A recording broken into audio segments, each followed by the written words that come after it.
All right, let's go to Friday night where we only have one game on Friday night. SMU and Temple. SMU 19.5, 20-point road favorites, 55.5, 56 the total in this game. If you want to take a shot figuring out this Temple offense, go for it. I'm at my wit's end. I really am, because I thought against Tulsa and UTSA, those two games, we saw signs of life from Temple. We saw the offense get going a little bit. Now their defense is pathetic. They've given up 40-plus points now in 4 straight games. Miami, Tulsa, UTSA, North Texas. But I thought that offense with E.J. Warner was starting to come around, starting to get going a little bit with those performances they had against UTSA and then the one against Tulsa as well. They scored 60 points in those 2 games combined. That's a 30-point per game average. But sure enough, they play North Texas on Saturday. And look, I know it was, that's what bothered me too. We only found out right before the game, E.J. Warner, concussion, wasn't playing in that game. Really pissed me off. And they had to go to the backup quarterback. And I don't want to hear anyone bitching about E.J. Warner, because they went to the backup quarterback. They had to, because Warner was a late absence due to injury. Quincy Patterson, he was terrible throwing the ball. Awful. 12 for 30, 105 passing yards, 3 interceptions against North Texas's defense. It's a brutal defense, North Texas. Terrible they are on defense. And Quincy Patterson made it look like he was playing the 85 Bears defense in that football game against North Texas. I mean, just had no clue, terrible lack of arm strength, bad decision-making, the whole gamut. Absolutely awful. So I don't want to hear anyone bitch about E.J. Warner anymore. E.J. Warner's, say what you will, he hasn't been great. It's a hell of a lot better than what I saw from Quincy Patterson. That's for damn sure.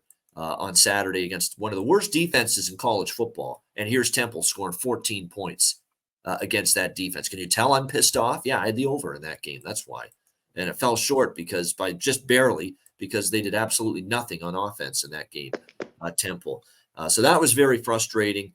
I ain't backing Temple against this SMU team with Patterson, that's for sure. Maybe with Warner, maybe I'll have a little more enthusiasm, but I'm not so sure about that either. Total. Now, the scary thing about the total is if I can't bet over if it's not going to be Warner at quarterback, not after what I saw from Patterson. And this SMU defense is pretty good.